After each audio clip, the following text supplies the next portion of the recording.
na vida. Nossa, não, o Ed sinistro. com programas e realities, ele é o bicho, assim. Ele é. Bom, mas a gente quer saber da sua trajetória, da infância, como é que você era na infância? Cara, é curioso. Meu primeiro programa de TV eu tinha 5 anos. Quê? Minha professora do jardim pediu pra minha mãe também, que é professora, falou, olha, seu filho canta em sala de aula o dia inteiro. Pelo amor de Deus! Eu não lembro disso, de Imaginei. estar cantando em sala de aula, mas eu também não lembro de algum momento em que a música chegou na minha vida. Sempre esteve lá. E aí tinha esse programa na Globo, que era apresentado pelo Augusto César Vanucci, que chamava A Hora do Tio Vinícius. Era ele um palhacinho com as crianças se apresentando e no final a gente ganhava um brinquedo. Eu lembro, tem coisas, né, que marcam, assim. Eu me lembro no palco, do lado, assim, tinha um palquinho assim, mais baixinho, com todos os brinquedos ali. Depois que a gente se apresentava, a gente escolhia. Eu lembro que eu peguei um boliche. Que coisa. E lembro de algumas coisas dos bastidores ali do programa. Você lembra o que você cantou? Eu me lembro, eu fui 2 vezes. Uma vez eu cantei um Roberto e na outra eu fui com 2 meninas, cantei Trio Esperança. Mas eu me lembro mais da sensação de que aquilo era possível, não era uma viagem, quero ser cantor, tipo. Mas aí, naturalmente, não tem essa faculdade, né, de cantora, não queria fazer música.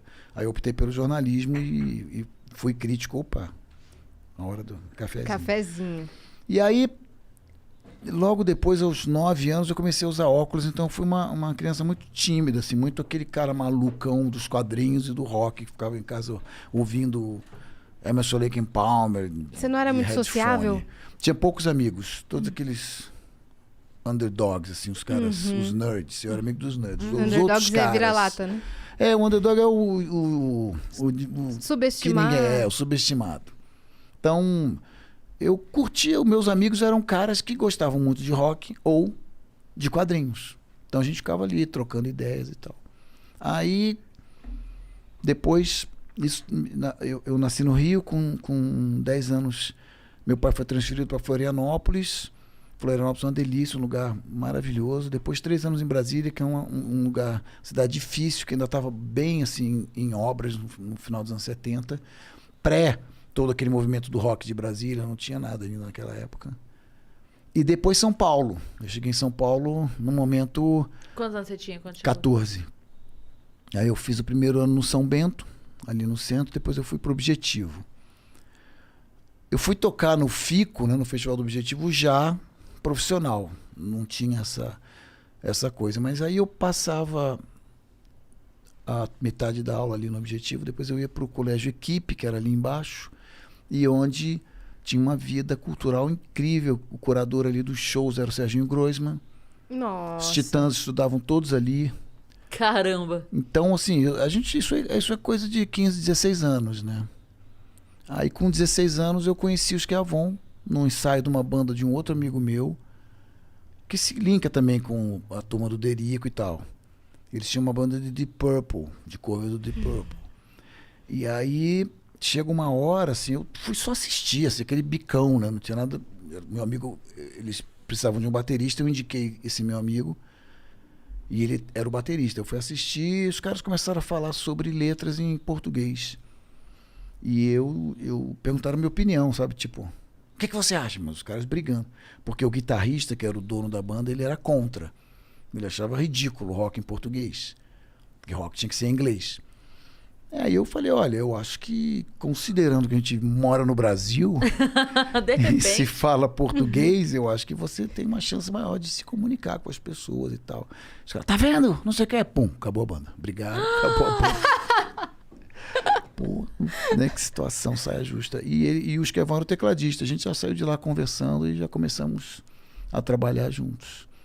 Aí tem essas coisas dessa banda, né, megalomaníaca de rock progressivo que a gente teve, que gerou uma demo, que eu acho que ainda tenho, com 3 músicas.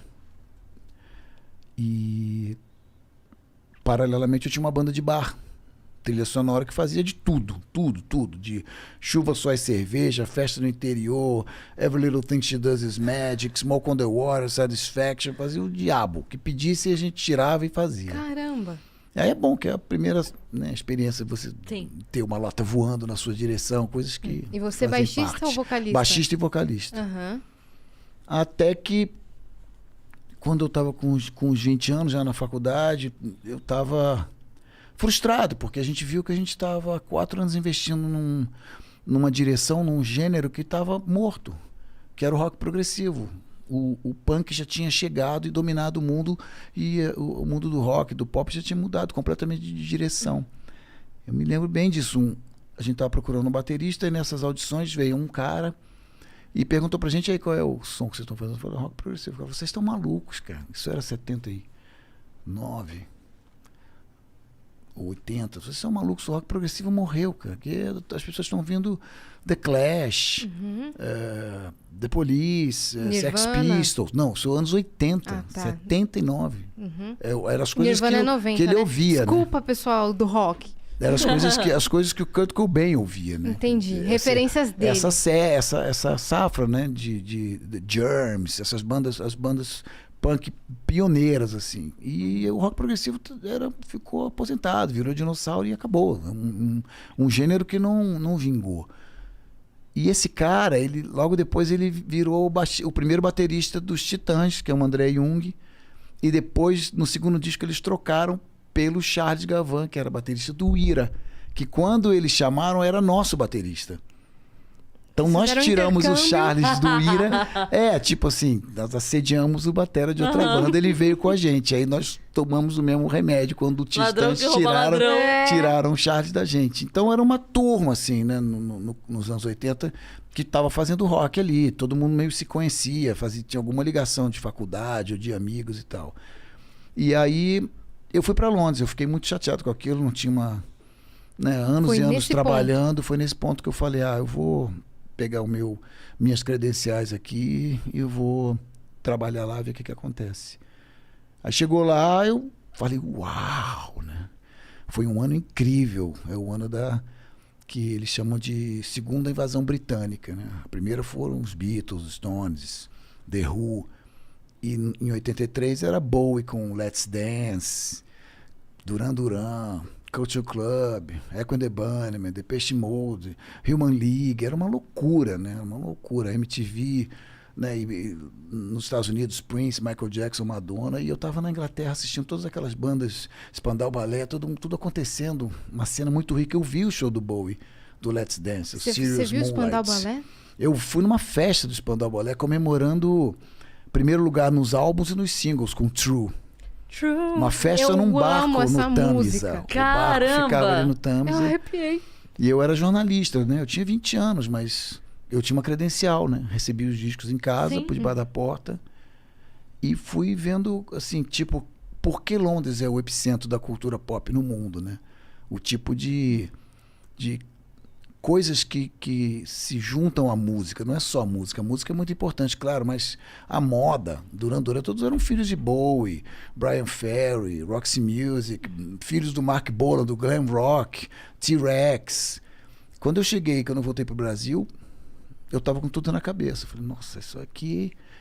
Esquece o rock progressivo. Tem muito teclado, sim, mas é um contexto completamente diferente. E aqui ainda ia demorar para chegar um pouco, então você trouxe a novidade. Exatamente.